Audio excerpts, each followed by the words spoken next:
stories. Let me start with our population right now. We are in the city limits. Probably when the new census comes out, we'll be just around 1 million people.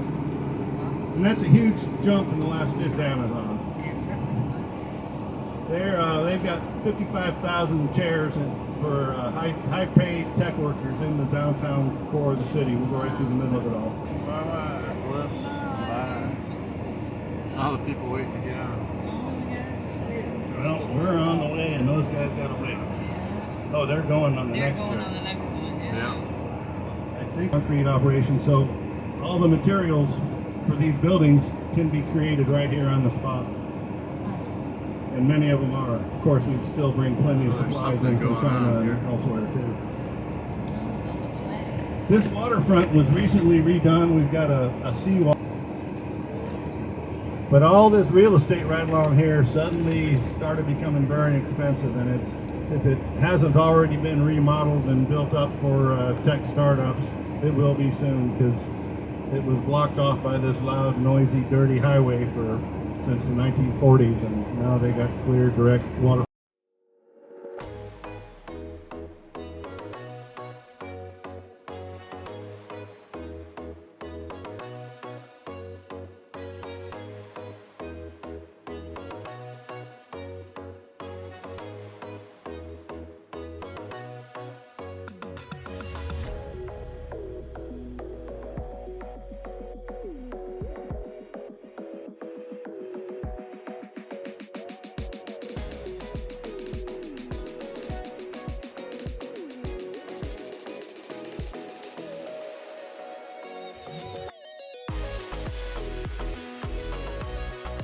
So we're in Pioneer Square. This was the center of the city. To our right, behind me, that was saltwater. We're driving over saltwater, and the other side was a 200-foot bluff. This campaign and won and turned all this into a landmark. And now every neighborhood with old buildings in the city, you can't just tear down an old building if you want to develop a steel tower. You got to follow that building out, keep the storefronts the same, and build the new tower up in the middle of it and incorporate the original street view. Architects hate it because it cuts off their opportunity for their creativity, but it really helps, I think, the looks of our neighborhood. I live in Ballard, and it's the second largest 1890s, 1900 town that still looks all his projects. He died about 3 years ago. All right, here we're going into, they call it Chinatown now. For my first 30, 40 years living in this area, they call it the International District, but lately it's been more Chinatown. It's a great place for restaurants. Unfortunately, it's under siege one more time. We're getting ready to build a new line of, they've had to move this community 3 times, and they might have to again, because they're going to build a new light rail tunnel under here, and they're going to have to condemn all kinds of land for staging, and I don't know what the solution is yet, but it's a shame that this cultural center is going to be messed up again.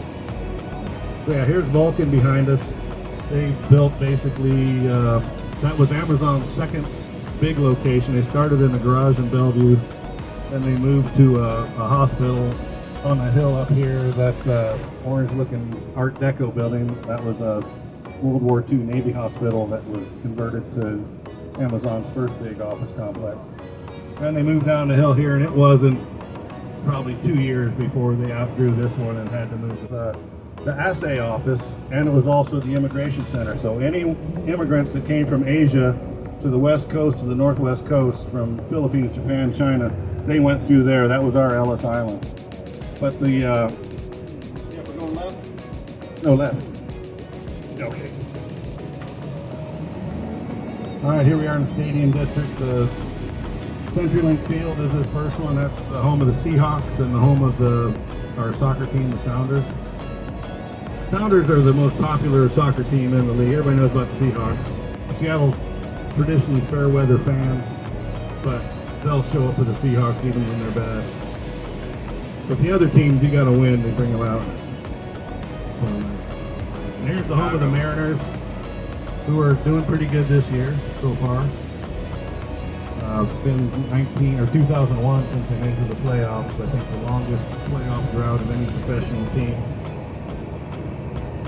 That's a building that's coming into view right now to our south with the flag on top. That's Starbucks headquarters. You can see the little mermaid peeking over the top. That was the Sears building until that earthquake in 2001 when Howard Schultz decided that'd be a good place to move his headquarters in. Yeah, it's down that First Avenue.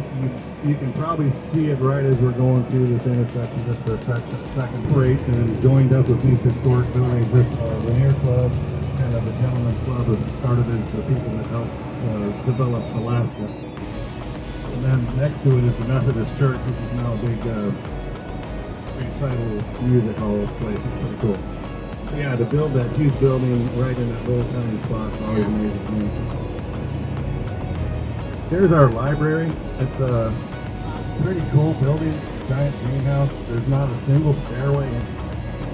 And when Jeff Bezos says we're going to build this huge complex in here, they decided they could harvest the heat off those data centers, pump it under the street, and run the heat pump to cool and heat this entire complex. So this first building we're going to go by here on the right, you'll see a bunch of pipes coming out of the side of the building. That's the end where the steam and the drift of the water after all that, converting the heat from the data centers into the heat for this facility. And it's huge. I mean, there's 4 giant buildings that are fed off that. Now here you can see that.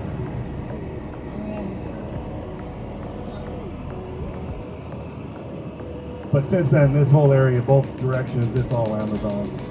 And most of this stuff to our left is opened within the last 2 years. So Bezos' idea is an 18-hour community. He wants to have things to do from dawn until well into the evening hours, kind of keep people interested in staying around work.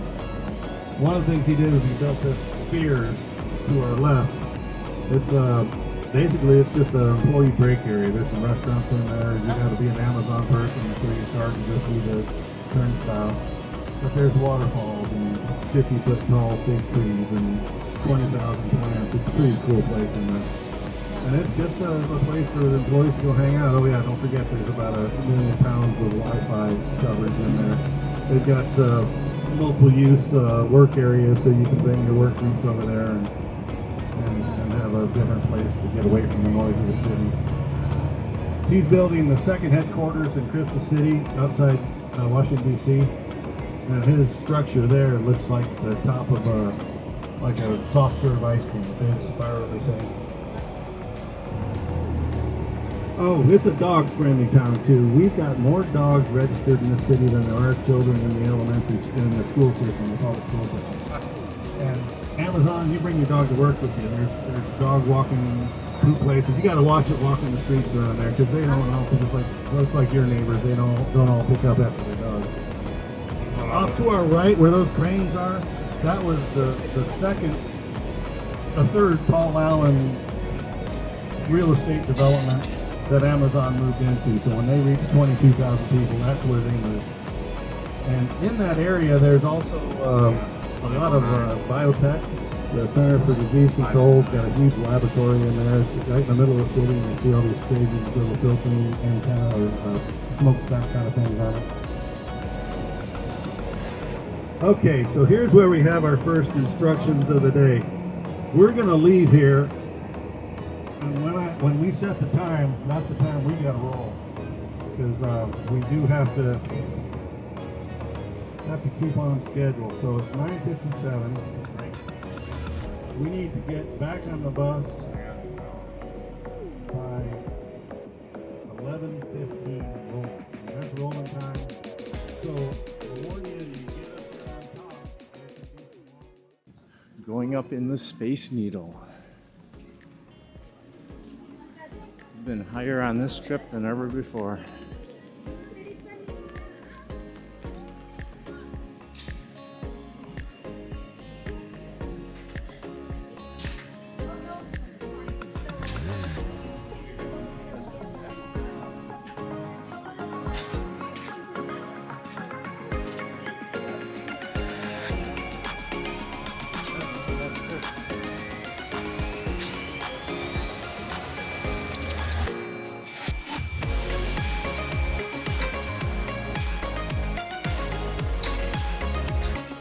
Space Needle. We are traveling at 10 miles per hour and will reach our 520-foot destination in just 41 seconds.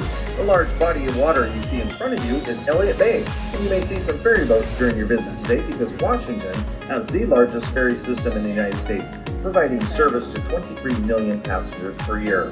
Beyond the water, you can see the Olympic Mountain Range, home of Hurricane Ridge, and the Hoh Rainforest, which receives nearly 12 feet of rain per year. By the way, did you know that Mickey and Minnie Mouse were married at the top of the Space Needle? Well, actually, that's not true. Everyone knows that they were married at Disneyland. I just want to see if you're listening. Here we are at the top, everyone. Have a good time. Too early for humor?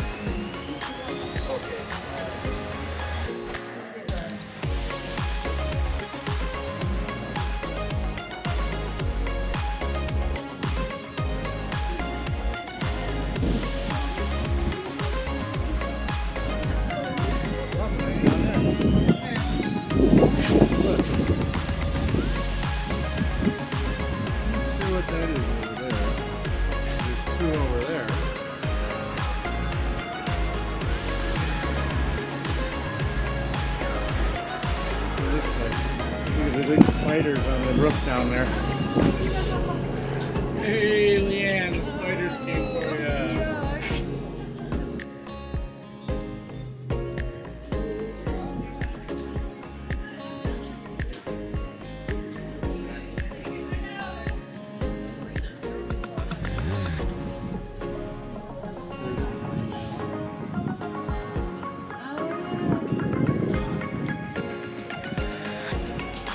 So our NCL post-cruise excursion, we're picked up by a motor coach outside of the port. They take your luggage. They gave us a city tour of Seattle, or giving us, because we're not done. And now we're at the Space Needle, so our tickets included, our excursion ticket included a ticket to go up in the Space Needle, so that's pretty cool. I think the tickets were only like $59. And then after our excursion, we're going to the market next in Seattle, and then after the excursion, they're taking us right to the airport. So, good deal, good deal. And there's the Norwegian Bliss from the Space Needle.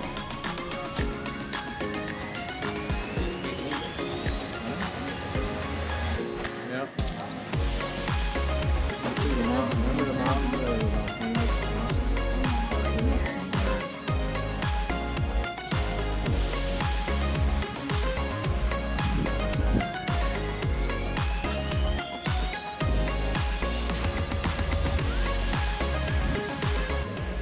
So we're in the Space Needle down on the observation deck, and we're in a rotating area that not only rotates, but they have a glass floor. Are we rotating? We're rotating. Oh yeah, the whole thing is.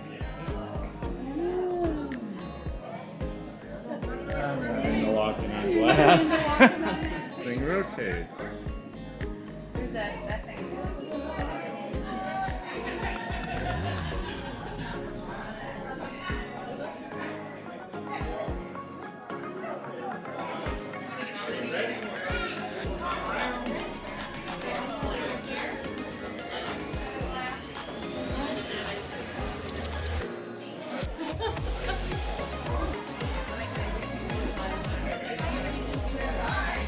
Elevator, where you are currently looking north out across Queen Anne Hill, which is one of Seattle's original neighborhoods.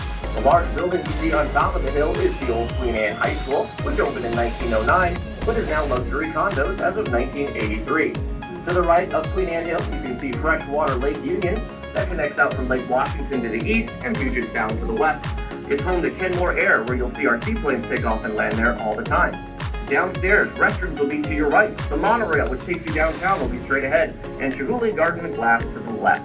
Have a great day, everybody, and thank you for visiting. There's the elevator going up there.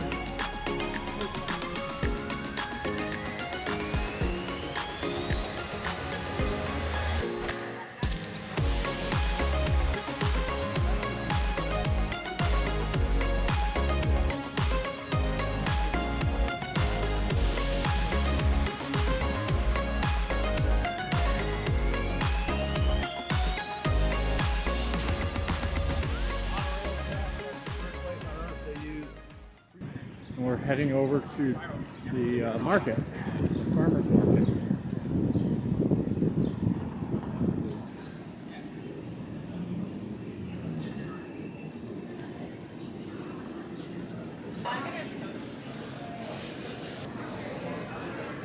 Pike Place nuts. Jalisco, Mexico. And the shops in here.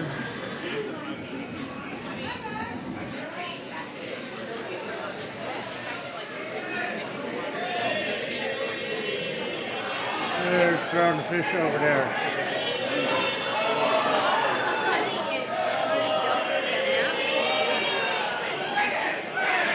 Real live fish market. You can buy seafood.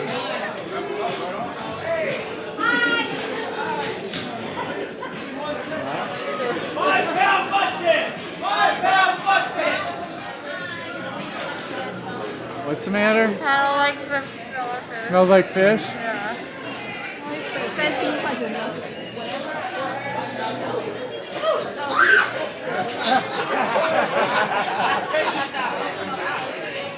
Place Fish Market in the Seattle Market in Seattle, obviously.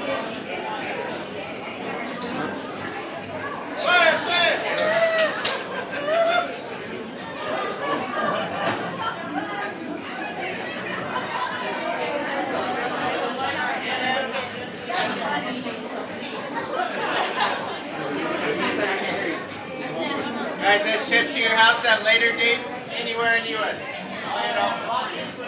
You do not have to live here to buy seafood.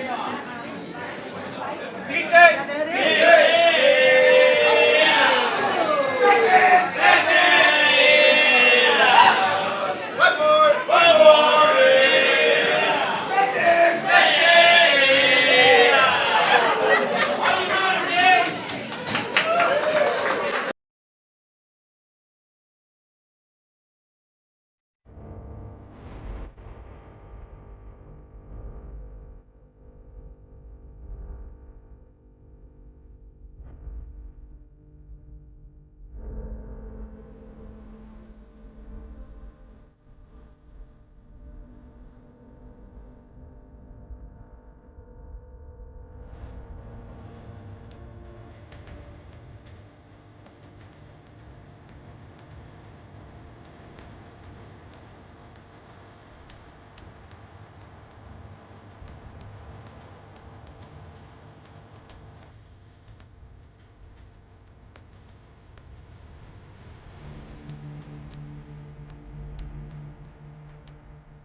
Here, I got chocolate pasta for you sample here. Tip man.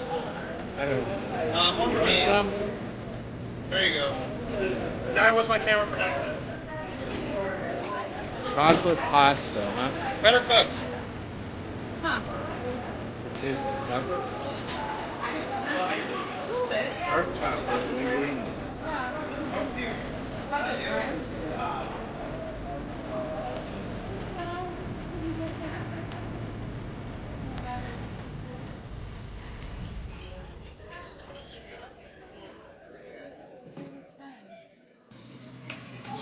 carrot cake cheesecake. Oreo fun cake.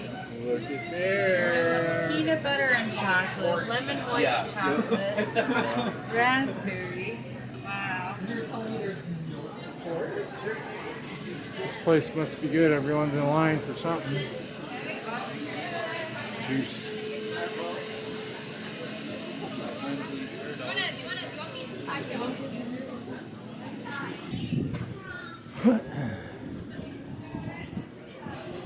The sanitary public market.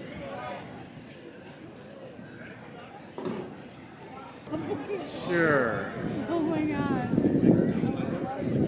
I'm just like, oh, it's upstairs.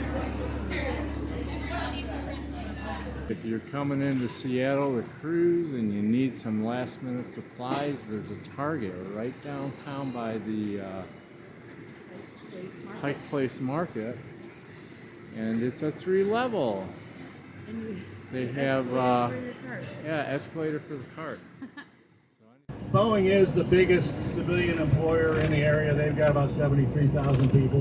Wow. Their headquarters were here until 20 years ago when they realized that they moved their 400 executives and office suite to Chicago.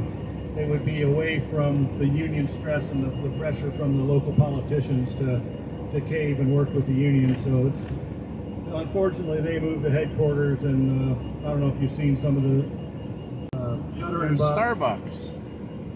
Yep, there's the Starbucks headquarters behind me to our right. Boy, the associates, they don't call employees there, but the associates there, they all like working there. That's a good place to be if you're just trying to make a career. They treat you like maybe an old-fashioned company where you do have some promises of a future pension with them. They'll send you to school and do things like most companies don't do anymore. So yeah, now we're here in the Boeing factory area. They made the big bombers, super fortresses here during World War II. This entire field, they had a cover over it. And on that, they had streets and farms and scenes painted and wooden trucks that they could pull on cables, all to throw off any potential bombers coming over from Japan. I think we'll be able to see a couple places where there's a bunch of 737s parked, but when you fly over, and there's airports all over the area that are just lined, looks like an M.C. Escher painting with all the interlocking planes parked next to each other. And that's the famous Boeing company store there. It used to be over in the valley a little further away, but that's where you could go in and buy surplus multimeters or metal benders or bags full of rivets or all kinds of stuff. People would live on going in there scavenging and then reselling. Leading edge of a wing, that's the Riceback High School. Next to that is the outdoor pavilion for the Museum of Flight. The original Air Force One's in there. There's a Concorde jet, the number one 747, the first 787, and then a few other unique planes that are parked in there. So this is now the King County Airport, and it's where all the corporate jets are. Oh yeah. That's Bill Gates' hangar there. Paul Allen's hangar is down the way a little bit. Then there's a number of corporate jet companies that service all the traveling visitors and local millionaires. Yeah, if you had $1,000 that you dropped on Microsoft stock on the day it opened, and you never sold it, it's worth $1 million now. If you had $50,000 and you gave it to Jeff Bezos when he first asked his friends and family for $50,000 each, that $50,000 became $3 billion. Yeah, here's the high school, and Sam, if you can just kind of roll slow past here, we can see some of the historic aircraft that are parked here. Inside the building right beyond there is the space shuttle trainer. They tried to get one of the space shuttles and they lost out on that. But they got the trainer, which may be even better because you can actually get up in it and see how they train guys, and it looks like the real deal. So yeah, that's the first 787. That's the first 747 behind it. That's the first 737. That became a massive. And those are all tricked out. If you see the conspiratorial pictures of the contrail planes full of tanks, those in D.C. Thanks, Sam. Yeah, if you look in these windows, you can see that space shuttle.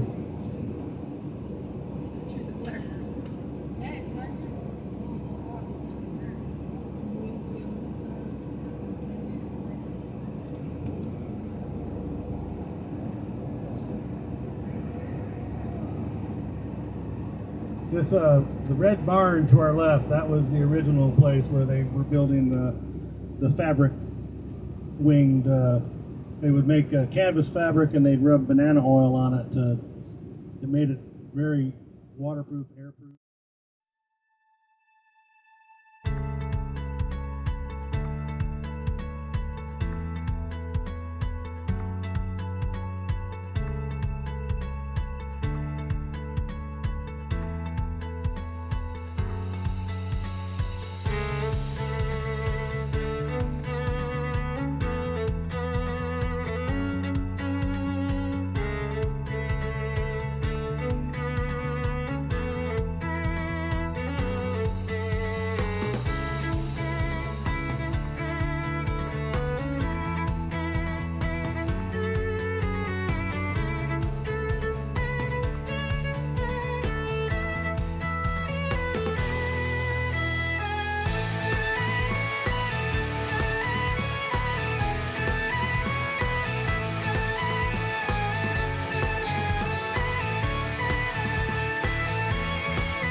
Thank you for watching. We hope you enjoyed our video. This is the last video in our Alaskan Cruise series. Be sure to catch them all. If you enjoy our videos, we would appreciate you subscribing to our channel. It helps us grow and publish new videos. And don't forget to ring the notification bell so you'll be notified when we publish a new video. One last thing, remember, He is with you wherever you go, as it states in Joshua 1 verse 9. Thank you and have a blessed day.